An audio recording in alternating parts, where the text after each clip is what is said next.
নমস্কার বন্ধুরা, চলো দেখে নেব তোমার শত্রুদের পরবর্তী পদক্ষেপ কি। তোমরা অবশ্যই না যেটাকে ক্লেম করবে, লাইক করবে, শেয়ার করবে এবং অবশ্যই তোমরা চ্যানেলটাকে সাবস্ক্রাইব করবে।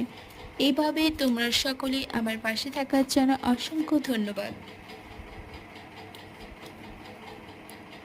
ওকে বন্ধুরা, তো তোমাদের শত্রুরা এখন মনে মনে ভগবানের কাছে তো ক্ষমা চাইছে এবং মন থেকে সর্বদা তোমার কাছেও ক্ষমা প্রার্থনা করছে। ওরা চাইছে যা কিছু হয়েছে, যা কিছু প্রবলেম, সব কিছু কথাবার্তার মাধ্যমে মিটিয়ে নিতে এবং তোমার দিকে আসতে চাইছে, তোমার সাথে আবার বন্ধুত্ব করতে চাইছে। কিন্তু ওরা মনে মনে ভাবছে, কিন্তু ওটার মুখ দিয়ে বলা হচ্ছে না। এবং ওরা যে যে কাজকর্মগুলো করেছে ওগুলো ভুল ছিল এবং ওরা এই মুহূর্তে ভগবানের কাছে প্রার্থনা করছে যেন ভগবান ওদের ক্ষমা করে দেয়।